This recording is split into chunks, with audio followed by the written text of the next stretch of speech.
Henry Bollon estudió filosofía, medicina y a partir de esto se interesó por la psicología, utilizaba el método de estudio del materialismo dialéctico y el estudio de la génesis. Plantea que la psicología es la ciencia humana y de la naturaleza.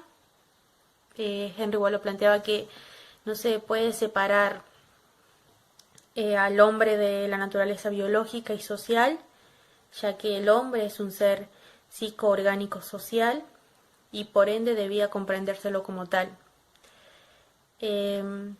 También hablaba de que el hombre es conciencia, sistema nervioso central y existencia social. Decía que la naturaleza biológica y social conformarían la conciencia. Bueno, Henry Bollon se interesó por la conciencia del hombre y por eso empieza a estudiar al niño, ya que va a llegar a la génesis y así a la conciencia.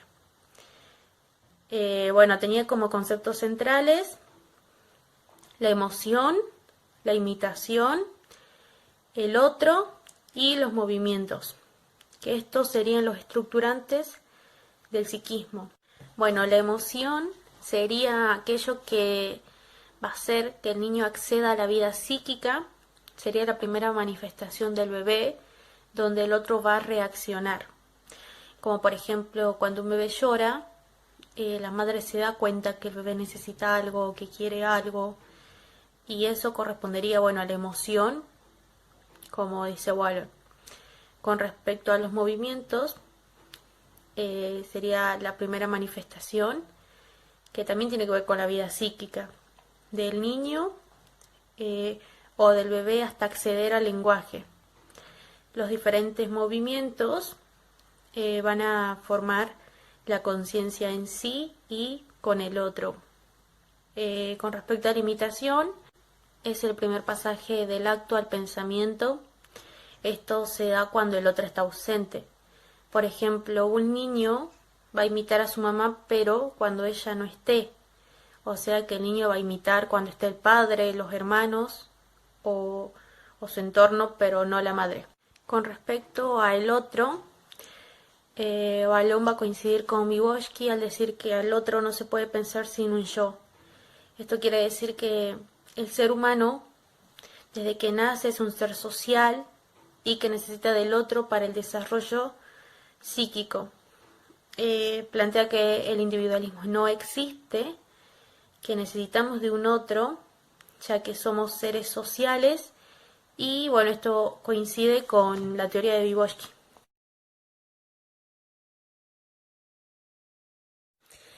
Lev Vygotsky nace en Rusia, estudió filosofía, también estudió lengua y literatura. En sus escritos se conjuga la psicología y algunos aportes del marxismo. Él se interesa mucho por la educación y por aquellos aspectos cognitivos, como la interacción social y lo lingüístico. Bueno, vamos a plantear algunos aportes centrales de su teoría. Vamos a empezar por la ley de doble formación. En el desarrollo cultural del niño, toda función aparece dos veces. Primero a nivel social y después a nivel individual. Esto quiere decir de manera interpsicológica y de manera intrapsicológica. Como por ejemplo, cuando una persona está empezando a nadar, va a empezar con un otro y este otro le va a ir orientando. Después va a ser propio, porque también Vygotsky habla de una interiorización. Esta persona que está aprendiendo a nadar va a ser propio a aquella experiencia y esto se convertiría en algo ya intrapsicológico, porque interioriza.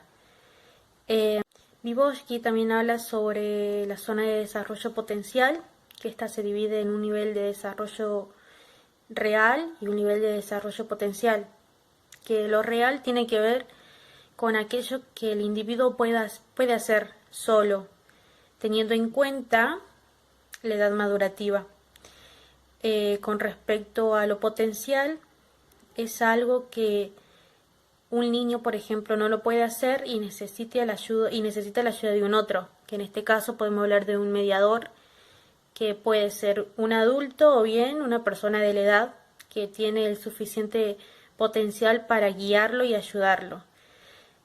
Acá es importante las herramientas, porque por ejemplo, si un niño quiere aprender matemáticas, y hablando de los ángulos, no puede, y por más que el mediador le ayude y no cuentan con el material, en este sentido podemos hablar sobre las reglas o los transportadores. Si no cuenta con esta herramienta, le va a ser muy imposible llegar al potencial que se desea.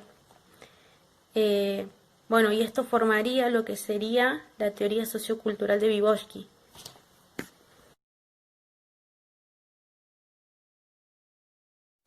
Freud, en la primera etapa, va a plantear que se da desde el nacimiento hasta los 2 años. Acá entra la etapa oral e inicios de la etapa anal. Correspondiente a la etapa oral, se dan las primeras vivencias de satisfacción promovidas por el líbido. La zona erógena sería la boca. El niño va a sentir placer, como por ejemplo al llevar algún alimento en la boca, y en este caso cuando succiona el pezón de la madre, el niño siente placer. Esto también explica el por qué los bebés muerden el pezón de las madres. Con respecto a la zona anal, es ahí donde se produce el control del esfínteres. El excremento para el niño es vivido como un producto propio y valioso del cuerpo.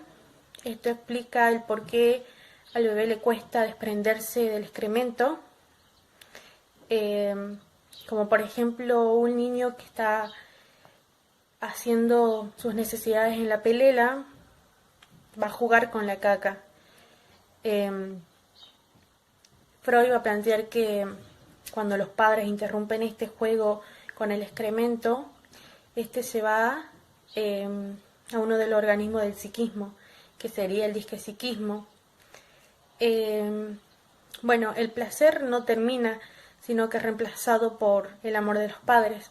En esta etapa los niños se ponen berrinchudos, lloran, tienden a jugar con barro, con agua. Bueno, y los padres deben tolerar esto. Con respecto a la segunda etapa, que corresponde de los 3 a los 5 años, que sería la fase fálica, se llama fálica porque lo que predomina es el falo, que tiene que ver con la premisa universal del pene.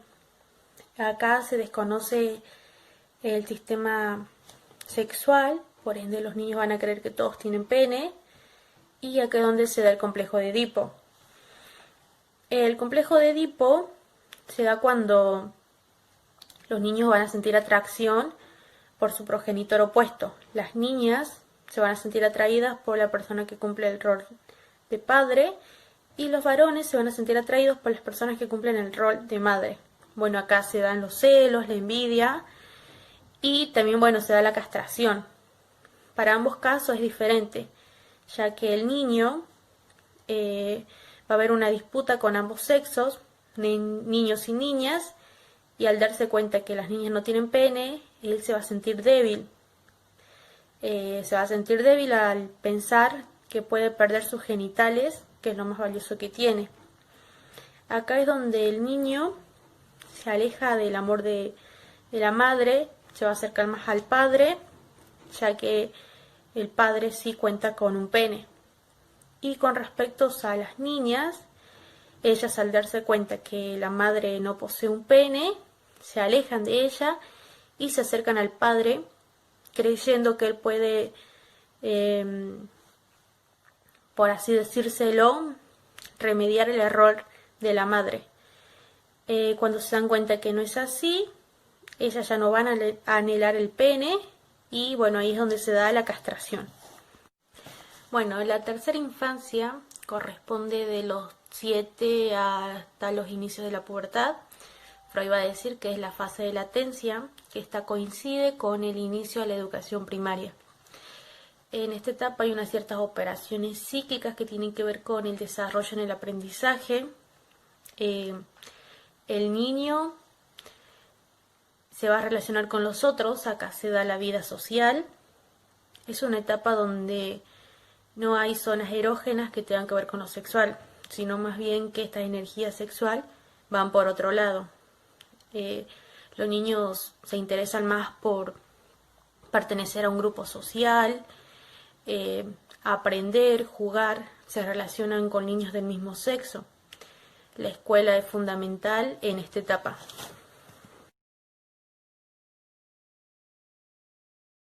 En la infancia, Piaget va a decir que corresponde desde el nacimiento hasta los 2 años, que acá es el periodo sensorio-motor. Bueno, en esta etapa el niño va a empezar a interiorizar el mundo exterior a través de acciones, percepciones, movimientos, acciones visibles o invisibles. Como por ejemplo, cuando el niño llora, sabemos que es una acción visible. Cuando un niño está en cama y la madre levanta una mano y el bebé lo copia, podemos decir que es una acción donde le está imitando. Y bueno, esto sería el periodo sensorio-motor. La segunda infancia para Piaget, que tiene que ver con el periodo preoperacional que va desde los 2 hasta los 7 años, es acá donde se da el desarrollo cognitivo, de la lógica, del pensamiento. El niño va a tener un pensamiento egocéntrico. Acá es donde se da una socialización, ya que el niño va a entrar a la escuela, va a empezar a mostrar sus emociones, sentimientos, pensamientos. Y en la tercera infancia, Piaget va a hablar de 2 periodos. Uno tiene que ver con las operaciones concretas y el otro tiene que ver con las operaciones formales o abstractas. Con respecto a las operaciones concretas, que se da de los 7 a los 11 años, acá si bien el niño puede desarrollar un pensamiento de lógica, mejorar su desarrollo cognitivo, se le va a hacer muy difícil hacerlo de manera hipotético abstracto, a diferencia de las operaciones formales o abstractas que van de los 11 a los 12 años. El niño ya puede desarrollar un pensamiento abstracto. Acá se ve un gran cambio en el desarrollo cognitivo. El niño puede desarrollar unas ciertas hipótesis a futuro y resolver problemas consigo mismo.